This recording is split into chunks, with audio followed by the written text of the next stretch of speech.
Just a minute, ये recording जरा हो ले तो फिर हम।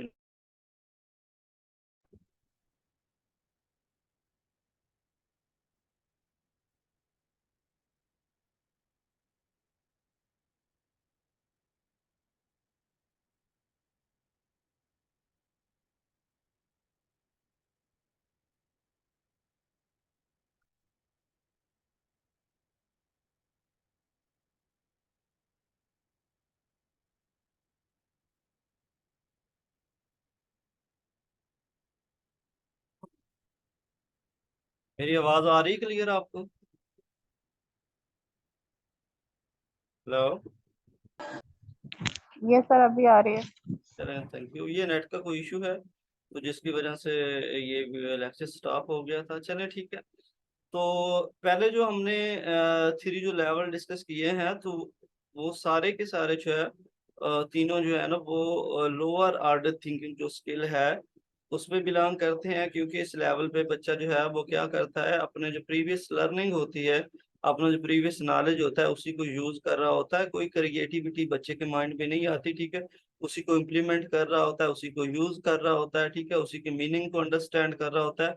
कोई नई चीज बच्चा जो है ना वो क्रिएट नहीं करता। बच्चे के माइंड में कोई थिंकिंग एबिलिटी उसकी इम्प्रूव नहीं होती इस लेवल पे, ठीक है। तो ये जो तीनों स्टेजेस हैं हमारे पास, एनालिसिस, सिंथेसाइज एंड इवैल्यूएशन। सो ये तीनों जो लेवल हैं ये हायर ऑर्डर थिंकिंग स्किल से बिलोंग करते हैं। इस लेवल पे बच्चा जो है ना वो चीजों को मैनिपुलेट करता है, सिंथेसाइज करता है, इवैल्यूएट करता है, क्रिएटिविटी बच्चे के माइंड में आती है। बच्चा चीजों को जस्टिफाई करता है, चीजों को एक्सप्लेन करता है इस लेवल पे। ये तीनों जो स्टेजेस हैं ये आपसे इंटरव्यू में या एग्जाम में पूछी जा सकती हैं। ये तीनों स्टेजेस जो है ना हायर ऑर्डर थिंकिंग स्किल से बिलोंग करती हैं, ठीक है। सो इसमें जनाब हमारे पास फोर्थ नंबर पे है analysis, ability to break down facts into components part to better understand it, ठीक है। यानी इस लेवल पे बच्चा क्या करता है, किसी भी चीज के बारे में जो कंसेप्ट है उसके, जो उसको छोटे छोटे पार्ट्स में, छोटे छोटे हिस्सों में डिवाइड करके जो है ना वो उसको अंडरस्टैंड करने की कोशिश करता है। उसको देखता है कि इसके अंदर क्या क्या चीज जो है ना वो मौजूद है, ठीक है। तो इसके लिए कुछ एक्टिव वर्ब जो है ना उसके हवाले से हम बात कर लेते हैं। इसमें बच्चा क्या करता है, आइडेंटिफाई करता है, कंपेयर करता है, एक्सप्लेन करता है, कैटेगराइज करता है, ठीक है। For example identify parts of the brain, ठीक है। फॉर एग्जांपल इसमें बच्चा जो है ना वो जो ब्रेन के पार्ट्स हैं, जैसे कि mid brain, fore brain, head brain, cerebrum, ठीक है, फोर पार्ट्स हैं ब्रेन के।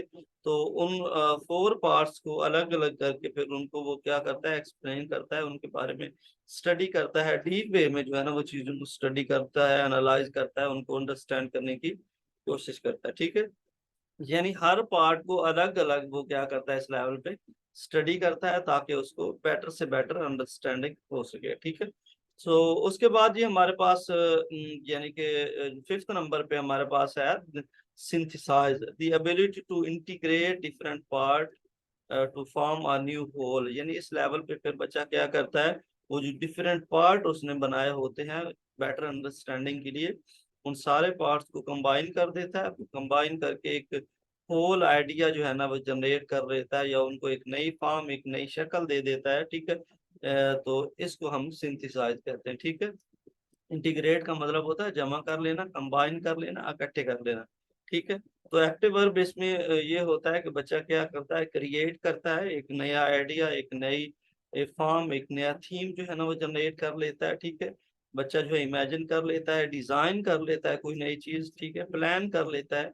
For example draw structure of brain, फिर इस लेवल पे बच्चा क्या करता है, एक स्ट्रक्चर जो है ना वो बना लेता है ब्रेन का। पहले तो उसने क्या किया था, mid brain, hind brain, fore brain, cerebrum, यानी कि फोर पार्ट्स को अलग अलग किया था। इस लेवल पे वो फोर जो पार्ट्स हैं उनको कंबाइन करता है, इकट्ठा करता है, और एक कंप्लीट जो पिक्चर है, एक कंप्लीट जो स्ट्रक्चर है ब्रेन का वो बच्चा बना देता है, ठीक है। तो उसके बाद जी लास्ट हमारे पास सिक्स नंबर पे देखें तो इसको इवेल्युएशन कहा जाता है। मैंने आपको पहले भी बताया कि इवेल्युएशन जो है ये जो हमारे पास कॉग्निटिव डोमेन है उसमें हाईएस्ट लेवल है इसका, ये ब्रॉडेस्ट टर्म है, इसका हाईएस्ट लेवल है। इस लेवल पे बच्चा क्या करता है, the ability to check and जज द वैल्यू ऑफ मटेरियल, ठीक है।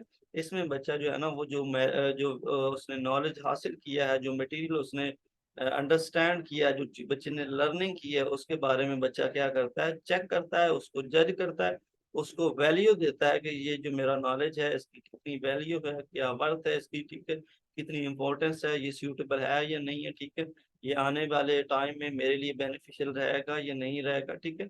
इसमें बच्चे में जो है ना वो एक यानी कि एनालिसिस की जो स्किल है, जस्टिफाई की जो स्किल है, वो बच्चे में डेवलप हो चुकी होती है, ठीक है। तो एक्टिव वर्ब में देखें तो जज, justify, decide, prioritise, rate, exam, for example इसमें जस्टिफाइंग आईसीटी इंक्रीज लर्निंग, ठीक है। यानी कि कंप्यूटर जो टेक्नोलॉजी है इसको ये हमें कैसे जो है ना वो हेल्प प्रोवाइड करती है, हेल्प हेल्प प्रोवाइड करती है लर्निंग करने में, हमें चीज़ों को मेमोराइज करने में, चीज़ों को सीखने में। तो ये सारी चीज़ें जो है ना वो इसमें देखी जाती है, ठीक है। ये बहुत ज़्यादा इंपॉर्टेंट है, कोई ऐसा एग्जाम जो है ना वो नहीं हुआ अब तक जितने भी एग्जाम हो चुके हैं उनमें सबसे ज्यादा जो क्वेश्चन है ये ब्लूम और सोलो टैक्सोनॉमी से हर सूरत पूछे जाते हैं।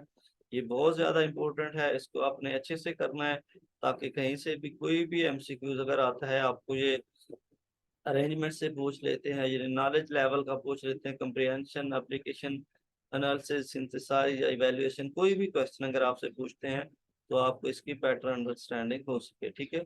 अब इसके बारे में अगर कोई क्वेश्चन है, कोई क्वेरी है आपकी, तो वो आप पूछ लें,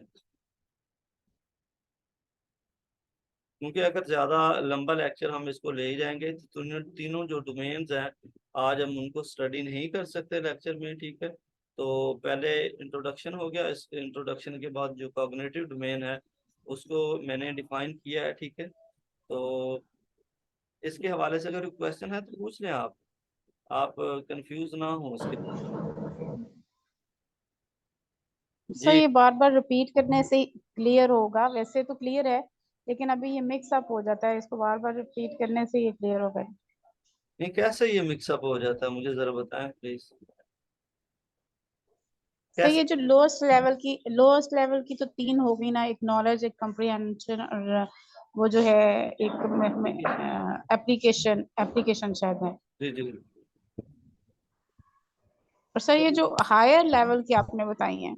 हाँ जी, हायर लेवल पे हमारे जो एंड वाली तीन है ना, ये आप देखते हैं जरा स्लाइड के ऊपर, ये एनालिसिस आ जाता है, इसको यूज सिंथेसाइज आ करते जाता है, हुए इवेल्युएशन आ जाता वर्क है। ये स्टार्ट शुरू हमारे कर देते हैं, हायर इस वजह ऑर्डर से इसको थिंकिंग हर से ये चीज बिलोंग करती है।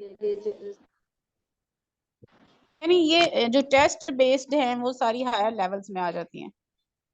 नहीं, टेस्ट बेस के अगर आप देखें ना यहाँ पे जो कम्पिटेटिव एग्जाम है ना, जो सीएसएस है या बीएमएस है, ठीक है, जो यानी कि सब्जेक्टिव टाइप क्वेश्चन जिसमें होते हैं, ऐसे टाइप ऐसी टाइप क्वेश्चन होते हैं, तो उसमें ये सारी की सारी सारी आपकी हायर ऑर्डर थिंकिंग जो है ना वो स्किल यूज हो रही होती है, ठीक है।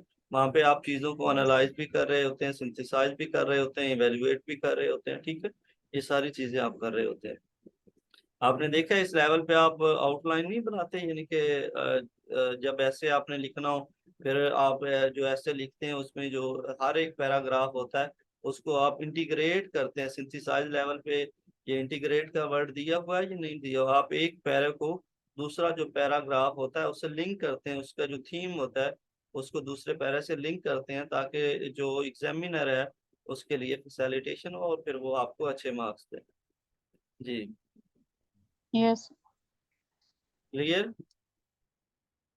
जी क्लियर सर। नहीं, कोई क्वेश्चन है तो आप विदाउट हेजिटेशन पूछें। यहाँ पे आने का मकसद ये है कि आपको ज्यादा से ज्यादा नॉलेज जो है ना वो प्रोवाइड किया जाए और आपके कंसेप्ट जो है ना वो क्लियर किए जाए। चलें जी, इसके बाद देखते हैं कॉग्निटिव डोमेन जो है ना इसको रिवाइज किया गया था 2001 में, ठीक है। यानी कि पहले इसको हमारे पास जो बेंजामिन ब्लूम है उन्होंने 1956 के अंदर इसको यानी कि 5 6 स्टेजेस के अंदर डिवाइड किया था, ठीक है। और उसके बाद डेविड कैराथोल और एंडरसन जो है उन्होंने इसको 2001 में इसको रिवाइज किया था, ये जो हमारे पास जो कॉग्निटिव डोमेन है इसको, ठीक है। So David and Carathul revised cognitive domain in 2001 with a little यानी कि उन्होंने इसको एक और नाम दिया, ठीक है, RT taxonomy for teaching learning and assessment, ठीक है। यानी कि पहले तो इसका नाम ब्लूम टैक्सोनॉमी था, ब्लूम टैक्सोनॉमी था, ठीक है। उसके बाद फिर इन्होंने कॉग्निटिव डोमेन को जो ब्लूम टैक्सन बेंजामिन ब्लूम ने दी, उन्होंने इसका नाम जो है ना वो चेंज करके are taxonomy for teaching learning and assessment रख दिया, ठीक है। Revise version include remembering, understanding, applying, analysis, evaluate and create, ठीक है। यानी कि उन्होंने जस्ट ये किया कि इसके जो नाम है उनको थोड़ा चेंज कर दिया, ठीक है। ये आपके पास एक पिक्चर जो है ना आपको नजर आ रही होगी, ठीक है। इसमें ये जो बेंजामिन ब्लूम ने 1956 में प्रेजेंट की थी, उसमें सबसे पहले नॉलेज आता है, फिर कम्प्रीहेंशन आता है, फिर एप्लीकेशन आता है, फिर एनालिसिस आता है, फिर सिंथेसाइज आता है, फिर इवेल्युएशन आता है। तो ये जो इन्होंने इसको दूसरा 2001 में डेविड कैराथोल और एंडरसन ने इनको रिवाइज किया था। तो इसमें सबसे पहले जो नॉलेज है, नॉलेज का मतलब बेसिकली रिमेम्बरिंग, रिकॉर्डिंग ही होता है, ठीक है। तो उन्होंने अलग से एक नाम दे दिया इसको, ठीक है। और उसके बाद अंडरस्टैंडिंग, एप्लीकेशन, कम्प्रीहेंशन का मतलब अंडरस्टैंडिंग होता है, दूसरे नंबर पे अंडरस्टैंडिंग दे दिया, ठीक है। अंडर कम्प्रीहेंशन को अंडरस्टैंडिंग में कन्वर्ट कर दिया, फिर एप्लीकेशन आ जाता है, एप्लीकेशन को अप्लाई में कर दिया, ठीक है। और एनालिसिस को एनालाइज में कर दिया, और इवेल्युएशन को इवेल्युएट में कर दिया। और यहाँ पे जो